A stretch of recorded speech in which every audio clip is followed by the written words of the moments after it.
Coming up on AgweekTV, North Dakota's innovation in ag tech gets the attention of a U.S. Senate committee. We'll tell you about some USDA programs to help beginning farmers succeed. A new weather program can give you an accurate forecast on your farm and around the world. And a Minnesota farmer is showing off more than 100 years of case history.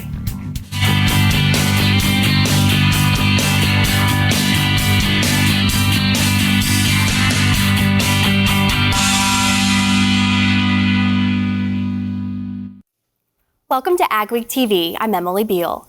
North Dakota's leading role in ag tech took center stage at Grand Farm. A Senate Ag Appropriations Committee came to the Ag Innovation Campus for a field hearing. I traveled to Wheatland, North Dakota to hear the panel discussions. This hearing was just an incredible opportunity to hear from a lot of people who are deeply involved in agriculture. North Dakota Senator John Hoeven, a ranking member of the Ag Appropriations Committee, organized the field hearing as a way to highlight and discuss North Dakota's role in ag technology and innovation. Another reason I'm so appreciative of my colleagues for being here is so that they can see what we're doing here, which is so innovative and so creative.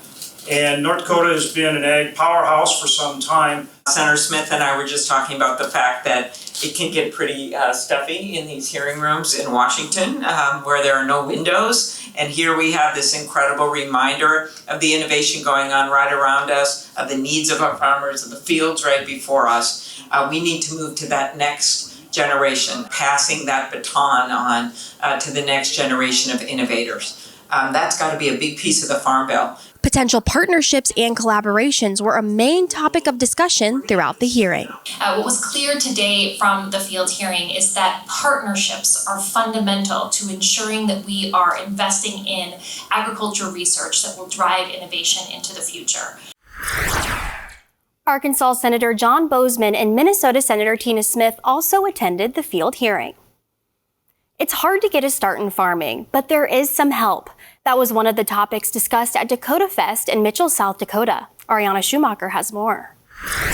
Thanks, Emily. For beginning farmers and ranchers, entering the industry can be a bit overwhelming. But thanks to a variety of programs by the USDA, they're making that process a little bit easier. We did see in the census that there are 30% of farmers are new in beginning. So it helps a lot to have these programs where we can bring them back to the family farm and just continue that legacy of farming and ranching in South Dakota, what production agriculture looks like. There are many different programs offered through both the Farm Service Agency and the Natural Resource Conservation Service. We actually have targeted funding with the Farm Service Agency that goes just to beginning farmers and ranchers, and over 50% of our dollars. In the last few years, we've been seeing upwards of 70% of the loans that come out of South Dakota FSA are going to new and beginning farmers. Our programs in South Dakota that we typically use are Environmental Quality Incentive Program and Conservation Stewardship Program. This year alone, we obligated over $15.5 million to applicants or entities that are classified as beginning farmers. Beginning farmers has no age requirement. Farmers do not have to be young farmers, and we certainly want to assist all those that are managing soil resources and natural resources in our grasslands of South Dakota. There are no minimum acre standards to be enrolled in one of the programs. We can even do 1/10 of an acre can be considered a farm. And I think that's how the landscape of farming is changing in agriculture in South Dakota. All of our programs are eligible no matter the size of operation, 1/4 acre or 1,400 acres, and no matter location, located in town or located out of town. For more information on these USDA resources, visit farmers.gov. Now Kennedy Tesh introduces us to a new weather tool helping to predict future forecasts. Thanks, Ariana. Weather 2020 is using a tool called the LRC to predict future weather patterns across the globe. This can be a useful tool for both farmers and ranchers. It has a huge impact in our ag community. Imagine being able to predict the weather with pinpoint accuracy and how that would affect your farm. Weather 2020 meteorologist Dean Wasaki shares what they're doing with Weather 2020. So you can say, okay, it's going to be an above normal precip for the upcoming spring, but we can identify that down to the day and week. So when are the spikes in precip going to be? That's very important for planting. Wasaki says their 6-month forecast is more accurate than the 6-day forecast on your phone. And he says it's a global model, so growers can see how weather in other parts of the world will affect markets. LRC stands for Lizac Recurring Cycle. It's based on regular weather patterns, making long-term predictions more accurate. They can look out January 1st and see how the growing season, their planting season, growing season into the harvest season is going to go. So they're able to get this weather tool in their tool belt so it can help them plan for the future. Right now, the LRC has about 300 ag users in North Dakota and western Minnesota. In Mitchell, South Dakota, this is Kennedy Tesh for AgWeek.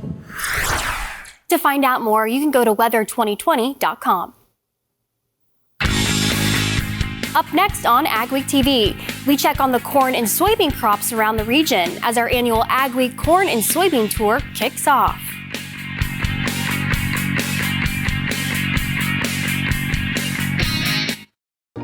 There's no easy button, no guarantees, or promises of a good year. This is farming. It's unpredictable and demanding, with long days and sometimes stressful nights. It's weathering the storms and coming out successful. Farming isn't for everyone. We thank those who make it their life, because it is for everyone.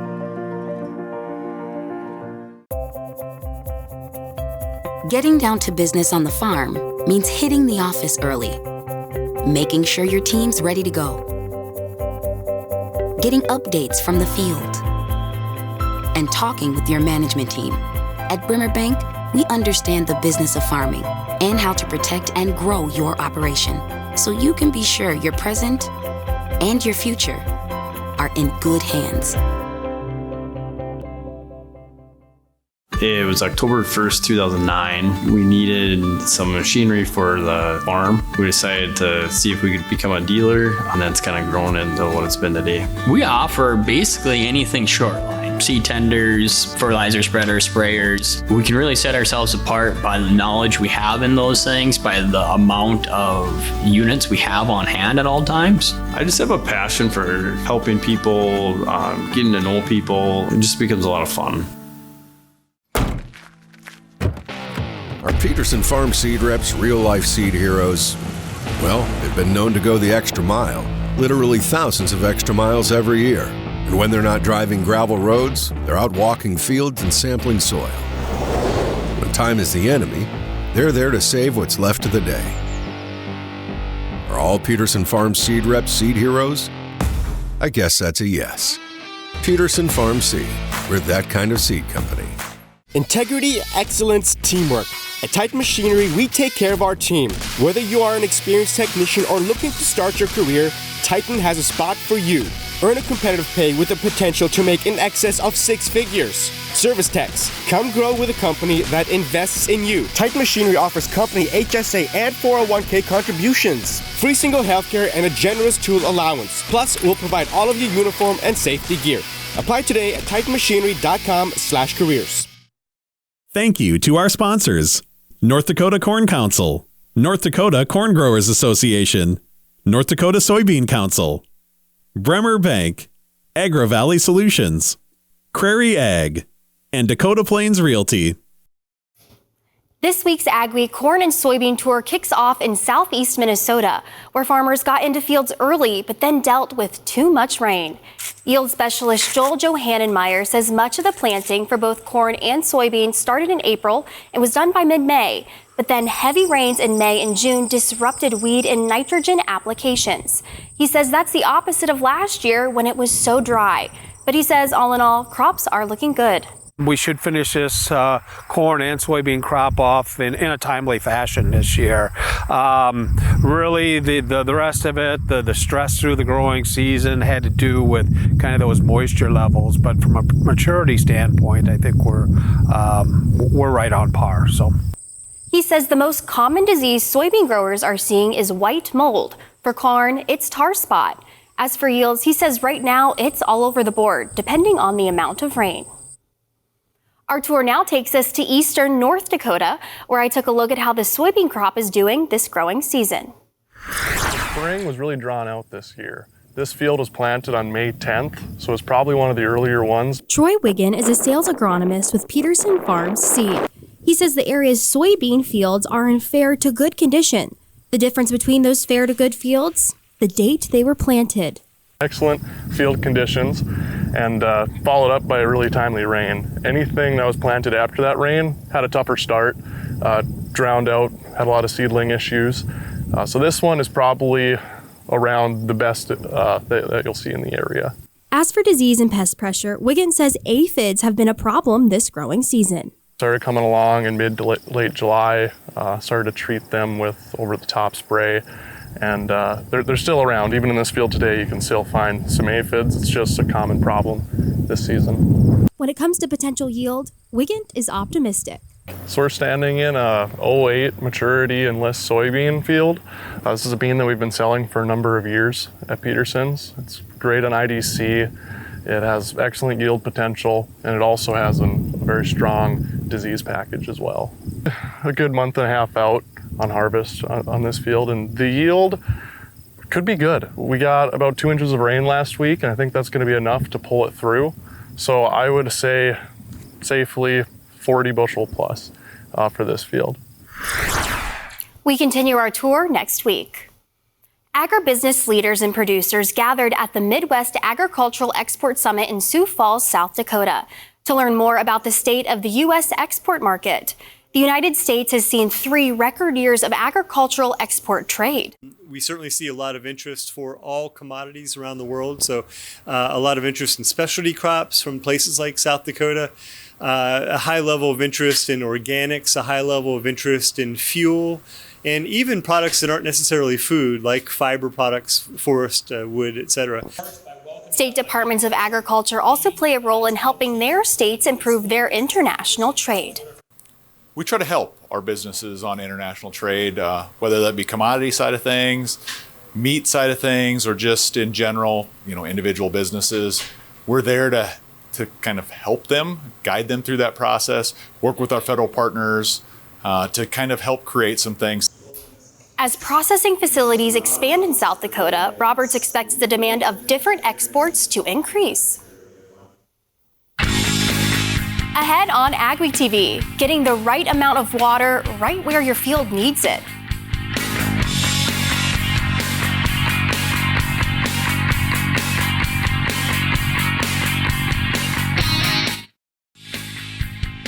For home delivery of AgWeek, log on to agweek.com or call 800-811-2580. You got salty soils?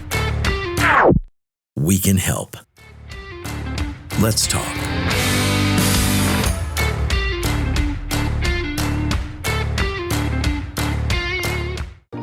There's no easy button, no guarantees, or promises of a good year.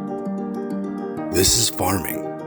It's unpredictable and demanding, with long days and sometimes stressful nights. It's weathering the storms and coming out successful. Farming isn't for everyone. We thank those who make it their life, because it is for everyone.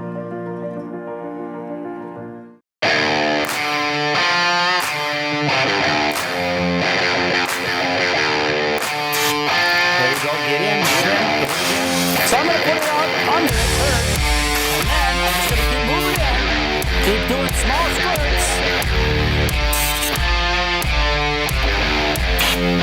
Quick squirt, and it's done.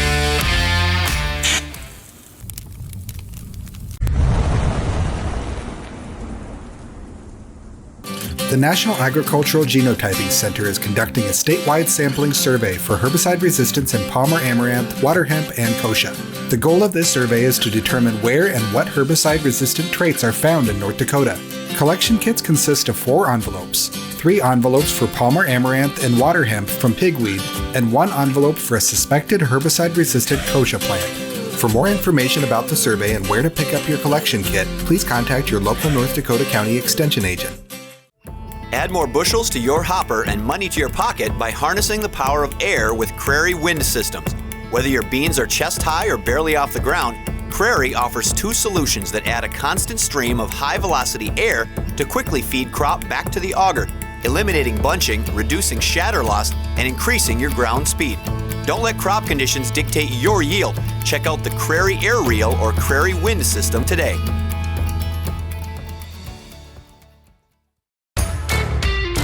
You got salty soils? We can help. Let's talk.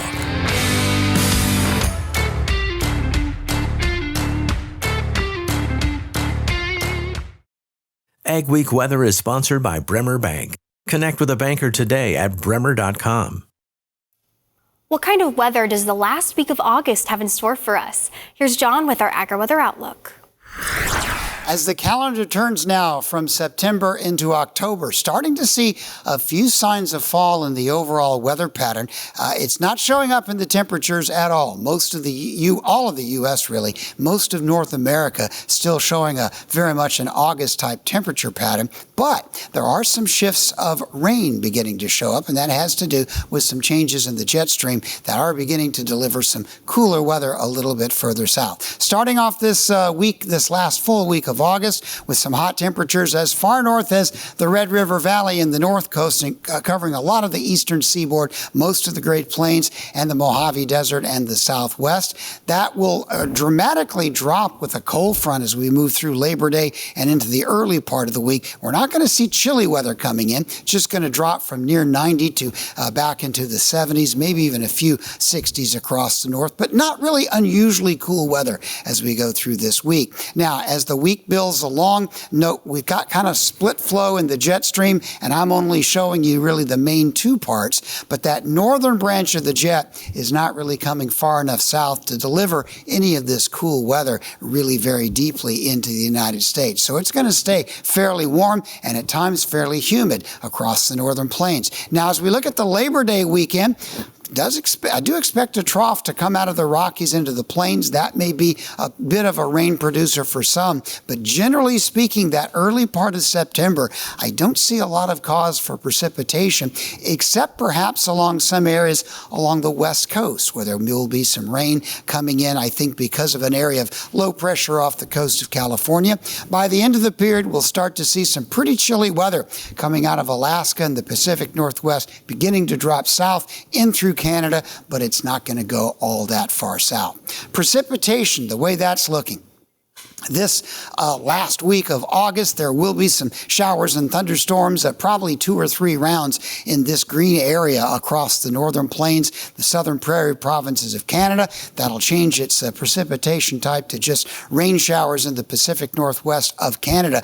And the rest of the country, pretty quiet. It looks like it'll be a little wet down in Florida. I'm not saying there won't be any rain in these areas, but it'll be sort of average showers, thunder shower type rainfall, nothing out of the ordinary. As we head toward the second week, I do think there's going to be a chance to get at least some rain down in through California. A monsoonal flow will be back on through the Rockies, where there will be some thunderstorms in the lower Rio Grande and down through the central Rockies. Eastern seaboard looks wet, as it's been off and on for a lot of the summer, but fairly average to even drier than average precipitation in the mid part of the country does appear likely. No sign of frost in the U.S. just yet. Storage Pros and MnDAC Containers are your premier suppliers of shipping containers, servicing all of North Dakota and Minnesota. From 10 to 53 feet, new and used units, we have your storage solution. Pick up your unit or have it delivered. Call Mike or Jake today. Introducing the all-new Vatterstadt Tempo K24, designed and built in the U.S.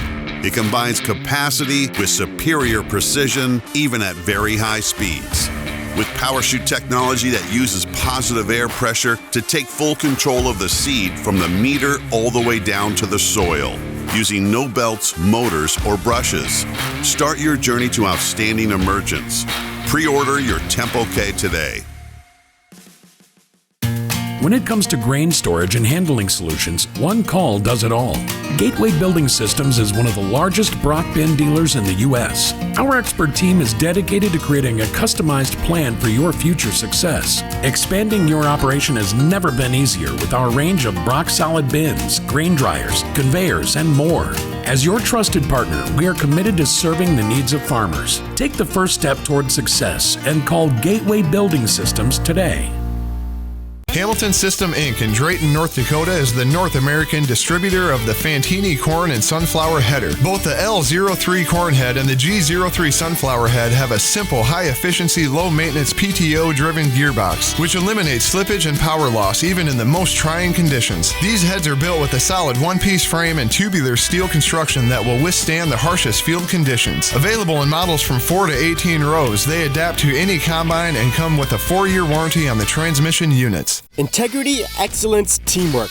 At Titan Machinery, we take care of our team. Whether you are an experienced technician or looking to start your career, Titan has a spot for you. Earn a competitive pay with the potential to make in excess of 6 figures. Service techs, come grow with a company that invests in you. Titan Machinery offers company HSA and 401k contributions, free single healthcare, and a generous tool allowance. Plus, we'll provide all of your uniform and safety gear. Apply today at titanmachinery.com/careers. Storage Pros and MnDAC Containers are your premier suppliers of shipping containers, servicing all of North Dakota and Minnesota. From 10 to 53 feet, new and used units, we have your storage solution. Pick up your unit or have it delivered. Call Mike or Jake today.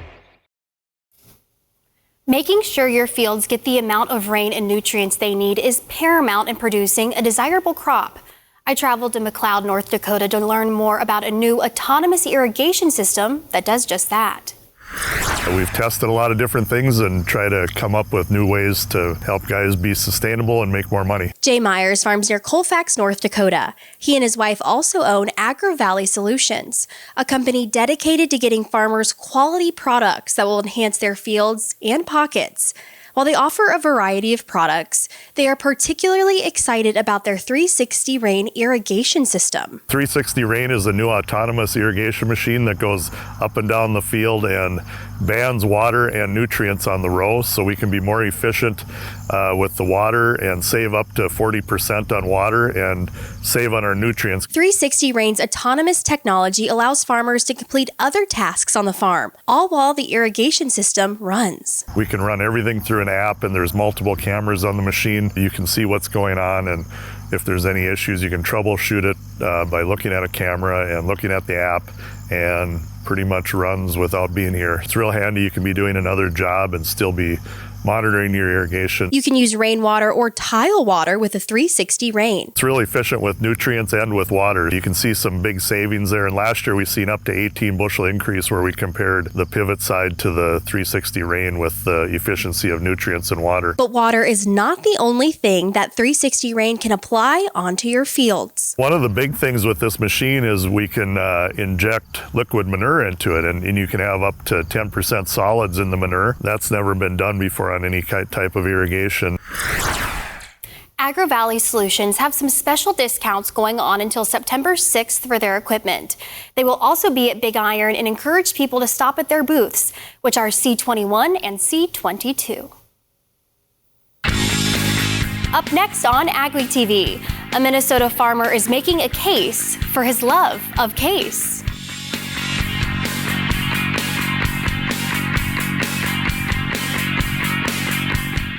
We started with a raw piece of ground out here, and we put in bins, and then we started coming in with the leg and dryer system and threw in a pit. The process with working with them has been very simple. It was a one-stop shop. Go there. We came up with a plan together, and they have been executing it flawlessly. Hi, I'm Brian Hoffman, and I highly recommend using Advanced Grain out of Mayville, North Dakota.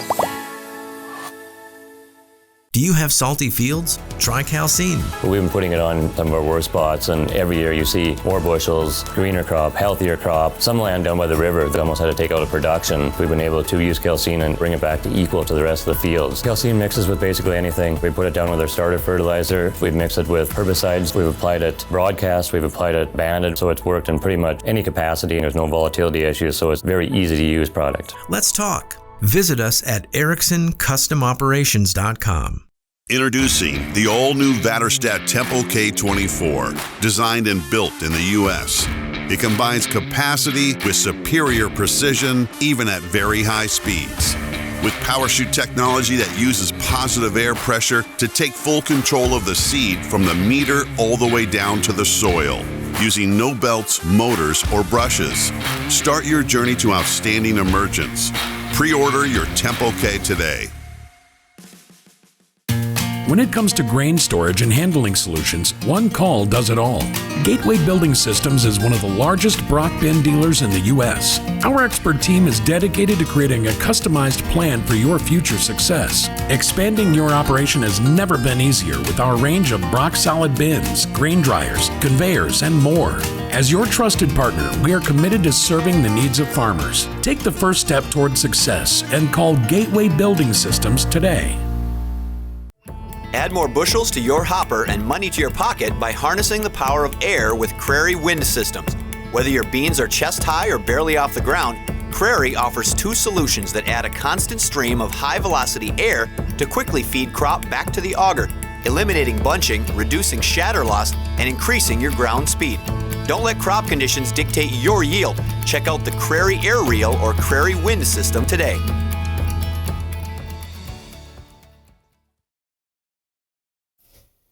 There are several sheds at a Minnesota farm showcasing a lot of farming history. Larry and Regina Jacobson have about 100 vintage Case tractors. Michael Johnson gives you a look in this week's AgWeek cover story. They say it's a disease and there's no known cure. Larry Jacobson's love of Case machinery is in his blood, maybe even his DNA. Mainly what started with Case was my great-grandfather bought a complete Case threshing rig in 1888. Later, Larry's dad started using Case equipment. Then Larry joined him. He started buying old plows for parts, and somewhere along the line, it turned into a collection. One point I was paying $25, maybe $50, no more than $100 for plows. And so I'd buy them just because I wanted to take parts off them. And then all of a sudden I thought, gee, these are kind of neat. I really shouldn't be doing this. So I quit doing that. And I've accumulated up quite a collection of plows out there. Jacobson is a wealth of Case knowledge. I always tell people, do you realize that Case was green when John Deere was red? Jacobson is proud that most of his collection still runs, and he even uses some of it around his farm and garden. He even has a rare Case car. Jacobson still travels the country adding to his collection, and he says he'll be a collector to the end. I always said that my 2470 Case four-wheel drive, I've never found a hole it couldn't get me out of, so I figure if I'm buried in it, I'll be able to get back out of there again. In Hitterdal, Minnesota, this is Michael Johnson for AgWeek. You could read more in the next AgWeek magazine or at agweek.com. Stories you'll only see on agweek.com and in AgWeek magazine this week. Critics of the Summit Pipeline spoke at a hearing on its proposed path in Minnesota, and a South Dakota company says it's working on an avian flu vaccine. We appreciate you watching AgWeek TV. Remember to check us out daily on Facebook, Twitter, Instagram, and TikTok to keep up on all your ag news. Have a wonderful week, everyone.